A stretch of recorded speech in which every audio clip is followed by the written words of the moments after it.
Saya pegawai di salah satu bank konvensional. Setelah saya tahu jika bekerja di bank itu riba, saya berniat untuk berhenti. Tapi saya masih ragu karena sempat konsultasi ke beberapa teman bahwa dilihat dari manfaat bank itu lebih banyak daripada mudaratnya. Karena hampir seluruh perusahaan yang ada di Indonesia menggunakan jasa bank. Baik, kira-kira kalau antum meninggal dunia, antum akan bilang sama Allah apa nih? Ya. Oh, ini karena banyak manfaatnya buat orang. Lalu Allah cuma jawab satu, tapi saya haramkan. Kira-kira kita mau jawab apa? Urusannya mau manfaat bagi orang banyak atau tidak, intinya haram. Orang buka tempat perzinahan, teman-teman. Ingat ya, riba, zina, durhaka sama orang tua, dosa besar semua ini. Berarti levelnya sama. Untuk lebih memahami, bagaimana kalau ada orang bilang, saya buka jasa perzinahan untuk memberikan manfaat kepada orang. Supaya orang yang mau melampiaskan syahwatnya bisa masuk di situ. Manfaat buat orang, tapi haram. Tanggung jawab hari kiamat. Nggak bisa.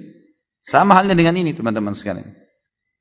Jangan pernah takut untuk meninggalkan sesuatu yang haram. Dan kalau teman-teman seperti ini, sudah sering saya jawab. Kalau antum sedang ada perasaan takut mau meninggalkan karena ini haram, datang ke seorang ustadz, saya mau tinggalkan nih, tapi saya nggak tahu nih, saya nggak tahu harus bagaimana nanti nama baik saya sudah terlanjur punya kerjaan, teman-teman saya, keluarga saya, kemudian saya juga sudah punya pendapatan, dan seterusnya lah, fasilitas kendaraan dan macam-macam.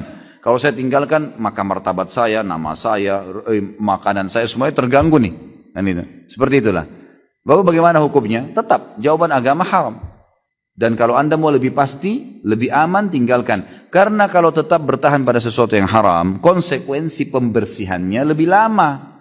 Sementara kalau dosa yang kita kerjakan saja, tidak kita tahu masih ada pembersihan, yang kita tahu sedikit juga pembersihannya ada, apalagi kalau yang sudah besar, bertahun-tahun antum bertahan. Kemarin saya subhanallah waktu di Pontianak, pas lagi makan, tidak sengaja seorang notaris saudara kita yang mengundang di Pontianak itu, kemudian makan siang di rumah makan Padang. Dia undanglah teman-temannya dia, di antaranya kepala cabang bank konvensional di situ. Duduk depan saya. Lalu kemudian setelah makan diperkenalkan, oh ini kepala bank semua banyak. Ada syariah, ada yang konvensional. Mata saya nyorot ke yang konvensional nih. Saya tanya, Pak, tidak pengen berhenti ya Pak? Saya tanya gitu. Oh pengen sih Ustaz. Ini ditunjuk temannya notaris, saya nggak usah sebutin namanya. Ini Bapak ini tahu betul saya ingin berhenti. Terus kenapa nggak berhenti Pak? Iya, lagi mengatur strategi. Gitu. Baik, kalau dalam mengatur strategi ini Bapak mati bagaimana? Ini di meja makan nih, saya ngomong gitu. Kalau Bapak mati sementara atur strategi, bagaimana tanggung jawabnya hari kiamat? Dia diam. Coba Bapak pikirin coba. Ingat Pak, prestasi dunia ini hanya akan kita tinggalkan di dunia. Di akhirat, apa yang Bapak lakukan dari kebaikan akan diterima. Pikirkan baik-baik ini. 1 dirham riba, dalam hadis dikatakan lebih berat daripada 36 kali berzina. Riwayat lain lebih berat daripada berzina dengan ibu sendiri. Bapak sudah tahu belum itu? Iya Ustaz. Baik, apa yang Bapak kira-kira mau lakukan sekarang? Nah, saya tanya gitu. Saya mau tinggalkan, tapi kira-kira kiat-kiatnya Ustaz. Baik. Langkah pertama, kiat pertama Bapak keluar, saya bilang. Keluar dulu. Kenapa keluar? Dia kan diam. Saya tanya, Bapak pasti tanya saya, kenapa keluar? Saya bilang iya. Bapak sekarang lagi injak lumpur. Penuh lumpur nih semuanya. Lalu bilang, Ustaz bersihin dong. Saya bawa air nih selang. Kalau saya siram sementara Bapak di lumpur, tambah becek. Saya sampaikan hukum, Bapak masih tetap mau kerja di situ, tambah beban tuh. Pulang tambah terfikirkan, tambah ini. Jadi serba susah. Jadi caranya keluar dulu dari lumpur. Keluar di jalan, saya siram tuh. Bersih. Keringin bisa lari, gitu kan? Jadi harus keluar, nggak bisa enggak. Bapak harus keluar dulu, gitu kan? Baru bisa jalan, gitu.